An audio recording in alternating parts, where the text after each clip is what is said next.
Hello everyone, this is Ram. तो आज की इस वीडियो में हम करने वाले एक नए चैप्टर की शुरुआत, जिसका नाम है मूविंग चार्जेस एंड मैग्नेटिज्म, जो कि बहुत ही इंटरेस्टिंग और मजेदार टॉपिक है। आप इसे पढ़ेंगे तो आपको बोरियत बिल्कुल भी नहीं महसूस होने वाली है। अभी तक हमने जो भी पढ़ा वह था करंट इलेक्ट्रिसिटी के बारे में, चार्जेस के बारे में था कि चार्जेस उनके बीच में फोर्स कैसे होता है, मूव कैसे करते हैं, इन सारी चीज़ों के बारे में था।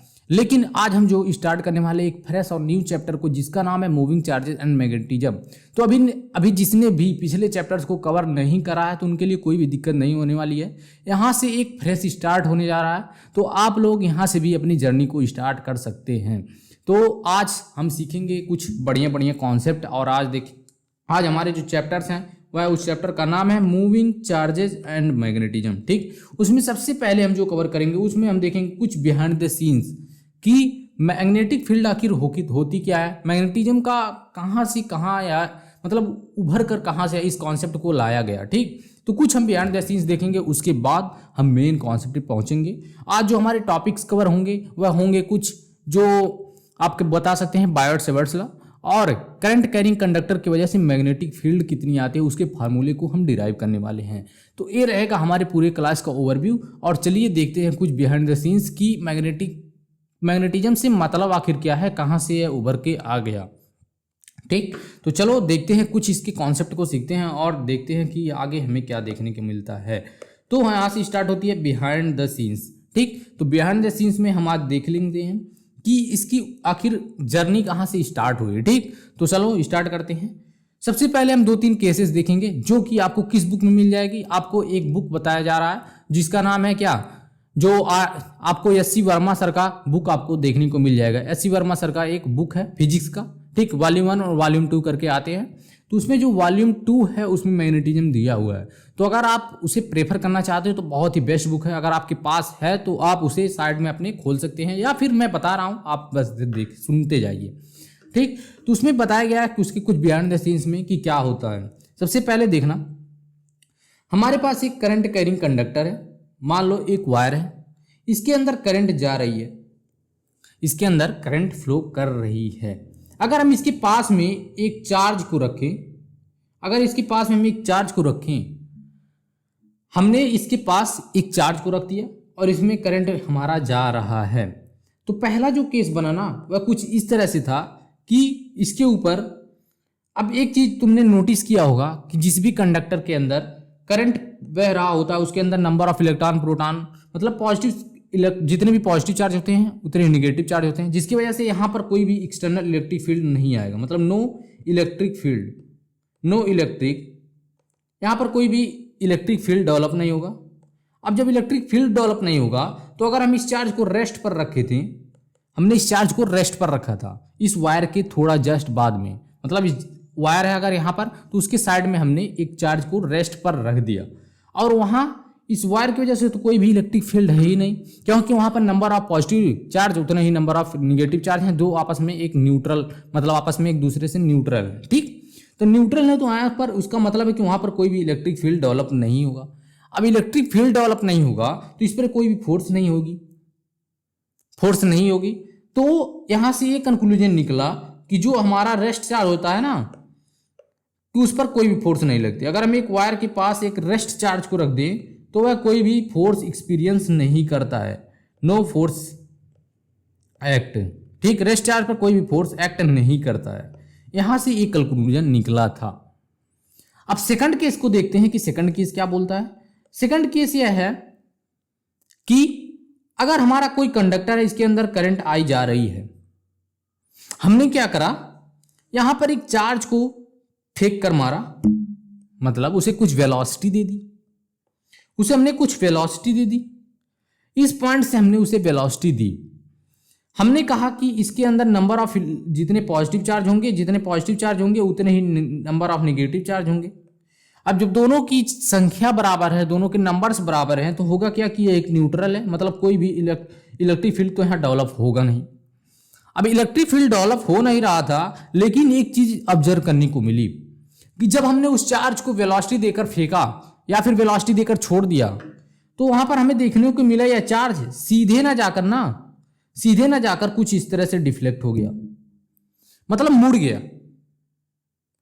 अब यहां से थोड़ा थोड़ा लोगों के दिमाग में आना शुरू हुआ कि इस पर एक फोर्स लगी, इस चार्ज पर एक फोर्स एक्ट करा, फोर्स महसूस हुआ। फोर्स जब महसूस हुआ तो लोगों को एक कदम आगे सोचना शुरू किया कि अगर कोई चार्ज हमने फेंका और उस पर फोर्स लगने की वजह से वह चार्ज कुछ इस डायरेक्शन से इस तरह से मूव करने लगा, तो उस पर जब फोर्स लगा तो वह मूव तो किया, लेकिन हमने अभी इलेक्ट्रिक फील्ड में पढ़ा था कि जब भी किसी चार्ज को हम इलेक्ट्रिक फील्ड में रखते हैं तो उसके ऊपर फोर्स लगती है और उस वजह से वह अपने डायरेक्शन को चेंज कर सकता है या फिर अपनी वेलोसिटी को चेंज कर सकता है, कुछ भी हो सकता है। उस फील्ड की वजह से उस पर फोर्स लगा था कितना, Q टाइम्स ऑफ E। मानते हो? फील्ड ना होती तो उसके ऊपर कुछ फोर्स नहीं लगता, मतलब उसके ऊपर एक इलेक्ट्रिक फील्ड होने की वजह से ही फोर्स लगा।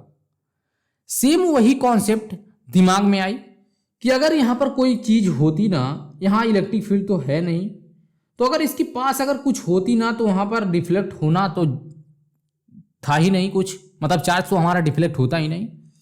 तो वहां से कॉन्सेप्ट डेवलप होना शुरू हुआ और बहुत सारे एक्सपेरिमेंट करने के बाद, बहुत सारी चीज़ों को करने के बाद वहां पर एक चीज़ देखने को मिला। क्या? अब आगे देखना कि उन्होंने क्या करा कि एक वायर में करंट को भेज दिया और वहां पर एक कंपस नीडल, जानते हो क्या होता है एक कंपस नीडल? तुमने देखा होगा बहुत पुराने मूवीज में जो सेलर्स होते हैं वह यूज करते थे, मतलब जो बड़े बड़े मर्चेंट होते हैं वह जो अपने माल को, अपने सामान को बेचने के लिए जब निकलते हैं तो समुद्र के रास्ते निकलते थे पहले, तो समुद्र में डायरेक्शन का कुछ पता नहीं चल पाता था, तो डायरेक्शन को जानने के लिए उन्होंने कंपास निडल का यूज करना शुरू किया, जो कि अपने आप को कहाँ पर रोकता है। कंपास निडल अपने आप को व्यवस्थित कर लेता है नॉर्थ और साउथ डायरेक्शन में, तो नॉर्थ और साउथ डायरेक्शन में अपने आप को व्यवस्थित कर लेता है, जिससे उन्हें एक अंदाजा लग जाता है कि नॉर्थ अगर इधर है तो साउथ इधर है, तो नॉर्थ ईस्ट नॉर्थ वेस्ट भी इधर कहीं होंगे। तो एक थोड़ा सा उन्हें पता चल जा रहा था कि डायरेक्शन कौन सी है। तो हम क्या करते हैं, जो हमें बता देता था क्या कि वहां पर कोई ना कोई मैग्नेटिक फील्ड है, मतलब उन्हें तो नहीं पता था कि इस चीज के बारे में, लेकिन वहां पर एक मैग्नेटिक फील्ड होती थी जिसकी वजह से हमारा जो नीडल होता था वह डिफ्लेक्ट करता था। सेम उसी कॉन्सेप्ट को लाया गया कि अगर हमने एक वायर है, हमने क्या किया है कुछ सेटअप बनाया, वहां से कुछ बैटरीज लगाई, बैटरी लगा करके उसके अंदर हमने क्या किया, करंट भेजना शुरू करा, करंट डालना हमने शुरू करा। करंट जब हमने डालना शुरू करा तो हमें देखने को मिला इसके अंदर कुछ डिफ्लेक्शन, मतलब हमने अगर यहाँ पर इस नीडल को यहाँ रखा जस्ट इसके बगल में तो हमें इसके अंदर डिफ्लेक्शन देखने को मिली, मतलब वह कम टाइम के लिए, मतलब बहुत छोटे टाइम के लिए डिफ्लेक्शन था। वह ऐसा नहीं था कि एक बार हमने करंट को डाल दिया तो वहां पर डिफ्लेक्शन ही दिख रहा है, ऐसा बिल्कुल भी नहीं था। वहां पर झटके से कुछ हुआ लेकिन उसके बाद से फिर उसी सेम पोजीशन में आ गया। झटके से कुछ हुआ जैसे ही हमने करंट को भेजा, लेकिन बाद में फिर से सेम पोजीशन पर आ गया। तो कुछ ऐसा था कि जैसे हम स्विच को ऑन करते ही तुरंत डिफ्लेक्ट होता, फिर अपने ओरिजिनल पोजीशन पे आ जाता। अब ऐसा क्यों हो रहा था? क्योंकि वह एक वेरिएबल करंट नहीं होती थी, मतलब अगर हम वेरिएबल करंट देंगे तभी ऐसा होगा कि वह हमेशा डिफ्लेक्ट करता रहे। अब इसे सीखेंगे हम अगले चैप्टर में जिसका नाम है इलेक्ट्रोमैग्नेटिक इंडक्शन, तो इसके ऊपर अभी यहां तक छोड़ देते हैं। लेकिन यहां से एक चीज पता चल गई कि यहां पर इस वायर की वजह से कोई ना कोई फील्ड है जिसी का नाम रखकर मैग्नेटिक फील्ड रखा गया। ठीक, उसी को हमने कह दिया कि यहां पर एक मैग्नेटिक फील्ड है। जैसे इलेक्ट्रिक फील्ड थी वैसे ही सेम एक इलेक्ट्रिक फील्ड, एक चीज को बताया गया जिसका नाम मैग्नेटिक फील्ड है। क्योंकि वहां पर इलेक्ट्रिक फील्ड प्रेजेंट नहीं थे लेकिन उस चीज पे फोर्स लग रहा था, तो इसे मैग्नेटिक फील्ड को हम डिनोट करते हैं इस तरह से, बी वेक्टर से। अब बोलोगे भैया कि इस पे ऊपर आपने वेक्टर क्यों लगा दिया, वेक्टर साइन क्यों बना दिया? तो मैग्नेटिक फील्ड की एक अपनी डायरेक्शन होती है। ठीक, मैग्नेटिक फील्ड की अपनी एक डायरेक्शन होती है। अगर करंट, हम अभी डायरेक्शन के बारे में भी बात करेंगे तो अभी डायरेक्शन का चिंता मत करो, लेकिन इतना जान लो कि जो मैग्नेटिक फील्ड है ना वह एक डायरेक्शन डिपेंडेंट क्वांटिटी है, मतलब एक वेक्टर क्वांटिटी है। मैग्नेटिक फील्ड जो है एक वेक्टर क्वांटिटी है। अब वेक्टर क्वांटिटी जब है तो उसके पास कुछ डायरेक्शन होगी, उसके पास कुछ मैग्नीट्यूड होगी, तो इसके पास एक डायरेक्शन होती है, जिसे डिफाइन करने के लिए अपने कुछ पंजों का इस्तेमाल करते हैं, जिसे आप लोगों ने 9th या 10th में पढ़ लिया होगा। ठीक, तो मैं फिर से आपको बताऊंगा, ऐसा नहीं है कि मैं नहीं बताऊंगा, लेकिन बताऊंगा, लेकिन थोड़ा सा टाइम लगेगा। तो एक वेक्टर क्वांटिटी है जिसे हम डिनोट करते हैं बी वेक्टर से। इसकी जो यूनिट होती है ना, वह होती है न्यूटन पर एम्पियर मीटर, एक यूनिट। और सेकंड यूनिट होती है टेस्ला, सेकंड यूनिट होती है टेस्ला। और थर्ड यूनिट बोल सकते हो तुम, क्या बोल सकते हो, न्यूटन पर एम्पियर स्क्वायर, ऐसा कुछ आपका होता है। नहीं सॉरी, न्यूटन पर एम्पियर स्क्वायर नहीं होता है। अब देखना, मैंने तुम्हें दो यूनिट बताए, न्यूटन पर एम्पियर मीटर और टेस्ला, और थर्ड होती है तुम्हारी वेबर पर मीटर स्क्वायर, जो कि अभी थोड़ी से मेरे दिमाग से निकल रही थी। ठीक, तो 3 यूनिट होते हैं जो कि तुम्हें अधिकतर टेस्ला देखने को मिलेगा। इसे डिनोट करते हैं, इसे डिनोट जो करते हैं उसे हम कैपिटल टी से करते हैं। टेस्ला को कैपिटल टी से हम डिनोट करते हैं। टेस्ला ही सबसे मोस्ट फेमस यूनिट है। और जो इसका एक यूनिट और होता है गॉस। ठीक, एक गॉस भी होता है, लेकिन गॉस का मुझे होश नहीं आ पड़ रहा है, कि थोड़ा सा मुझे ध्यान में नहीं आ रहा है कि एक गॉस बराबर शायद 10⁻⁻⁴ एक टेस्ला बराबर शायद 10⁻⁻⁴ गॉस होती है। ठीक, तो इसे तुम्हें कहाँ मिल जाएगा, इसे तुम सर्च कर सकते हो नेट पर, या फिर जो मैंने तुम्हें बुक बताया एस.सी. वर्मा सर का, वहां पर तुम्हें यह देखने को मिल जाएगा। तो तुम्हें क्या क्या चीजें अब ध्यान में रखनी है कि मैग्नेटिक फील्ड जैसी एक इलेक्ट्रिक फील्ड थी, उसी तरह एक मैग्नेटिक फील्ड आ गया। मैग्नेटिक फील्ड में हमने कैसे पता लगाया कि उसके पास हमने कंपास निडल को रखा वायर के पास, जैसे ही हमने करंट को भेजा उसमें झटका देखने को मिला। और वहां पर इलेक्ट्रिक फील्ड प्रेजेंट है नहीं, तो हमें एक अलग कॉन्सेप्ट को लाना पड़ा, देखना पड़ा, उसे ऑब्जर्व करना पड़ा, और हमें पता चला कि वह कौन सी फील्ड है, वह एक मैग्नेटिक फील्ड है। मैग्नेटिक फील्ड को एक बी वेक्टर से डिनोट करते हैं, क्योंकि एक वेक्टर क्वांटिटी, उसके पास डायरेक्शन होती है। डायरेक्शन की बात अभी करते हैं, लेकिन उससे पहले इसकी यूनिट को देख लो, न्यूटन पर एम्पियर मीटर और टेस्ला या फिर वेबर पर मीटर स्क्वायर। ये 3 यूनिट हैं जो कि तुम्हें अब याद रखने हैं। इसका ज़्यादा इंपॉर्टेंस नहीं है, कहीं भी नहीं पूछता है। ठीक, तो बस तुम्हें थोड़ा सा याद होना चाहिए, लेकिन अगर नहीं याद हो पा रहा तभी कोई बात नहीं है। ठीक, तो ये रहा यहाँ तक का तुम्हारा अब पूरा का पूरा कॉन्सेप्ट। अब इसके बिहाइंड द सीन्स हमने देख लिए कि कहाँ से यह पैदा हुआ। अब आगे जो हम देखने वाले हैं ना, एक मिनट, अब आगे जो हम डिस्कस करने वाले हैं, जितने भी चीज़ें डिस्कस होंगी वह किसके ऊपर होंगी, वह इसलिए होंगी कि हम अलग अलग शेप की वजह से, अलग अलग शेप की वजह से क्या निकाल पाएं, हम मैग्नेटिक फील्ड को निकाल पाएं, मैग्नेटिक फील्ड को निकाल पाएं। कुछ लेक्चर्स में तुम्हें यही देखने को मिलेगा कि हम क्या कर रहे होंगे कि अलग अलग जो शेप्स होंगे, सिलेंडर होगा, वायर होगा, सर्कुलर रिंग होगा, इन सारे चीज़ों की वजह से हम क्या निकाल रहे होंगे, मैग्नेटिक फील्ड को निकालने की कोशिश कर रहे होंगे।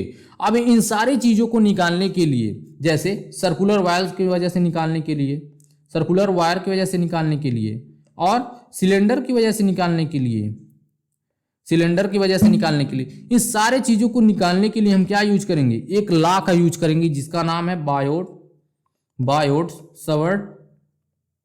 बायोट-सवर्ट्स लॉ। इसे हम बोलते हैं बायोट-सवर्ट्स लॉ। इस लॉ का हम यूज करेंगे इन सारे चीज़ों से मैग्नेटिक फील्ड को निकालने के लिए। अब बायोट-सवर्ट्स लॉ होती क्या है, इसे अभी हम तुरंत देखने वाले हैं अगले पेज पर। अब चलो यहाँ से शुरुआत होती है तुम्हारे चैप्टर की। इसे लोग लास्ट में पढ़ाते हैं, लेकिन मैं पहले बता रहा हूँ ताकि तुम्हें कोई भी दिक्कत ना रहे। अब चलो देखते हैं बायोट-सवर्ट्स लॉ। टी इसे साइलेंट समझो, तो इसलिए बोलते हैं बायोट-सवर्ट्स लॉ। ठीक, तो बायोट-सवर्ट्स लॉ इसे हम बोलते हैं। अब बायोट-सवर्ट्स लॉ है क्या, इसे भी समझ लो थोड़ा सा।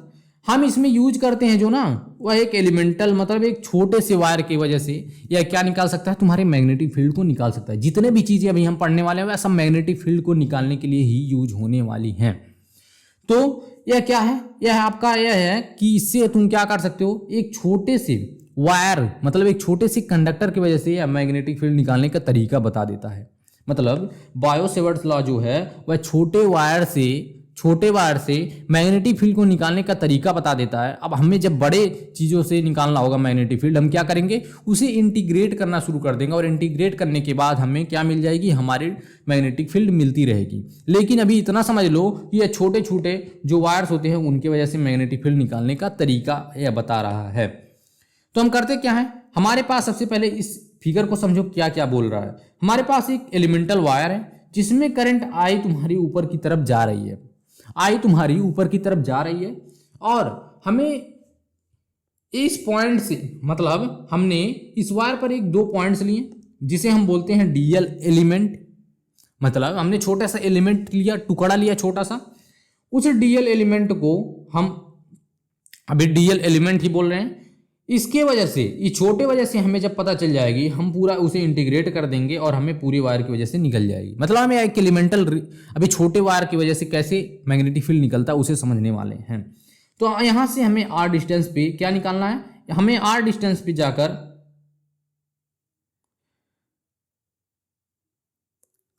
सॉरी गाइज, आज थोड़ी सी दिक्कत हो गई, हमारे पेन का जो चार्ज है ना वह खत्म हो चुका है। तो आज के लेक्चर को अभी हम बिहाइंड द सीन्स देख चुके हैं। अब बायो सेवर्ट्स लॉ तुम्हारा कल से स्टार्ट हो गया, एकदम फ्रेश स्टार्ट, जिसे हम बायो सेवर्ट्स लॉ में अब कल से एकदम फ्रेश स्टार्ट करेंगे। आज हमारे पेन ने मुझे थोड़ा सा धोखा दे दिया, मैंने इसे चार्ज नहीं कर पाया और आज मेरे साथ दिक्कत हो गया। ठीक, तो फिर चलो देखते हैं आगे, इसे हम बायो सेवर्ट्स लॉ से ही स्टार्ट करेंगे। तो अभी तक जितनी भी चीज़ें बताई बहुत ज़्यादा इंपॉर्टेंट है, तुम देख लेना। मैं इसे अगले वीडियो में भी मर्ज कर दूंगा इस पार्ट को, लेकिन इसके एक सेपरेट वीडियो भी मैं बना दूंगा। ठीक, तो चलो बस यहीं तक रखते हैं आज की वीडियो को और मिलते हैं किसी बढ़िया से वीडियो में। तब तक के लिए बाय बाय, टेक केयर, सी या। रिवाइज जरूर कर लेना, एस सी वर्मा सर के बुक से जरूर पढ़ के आना। चलो।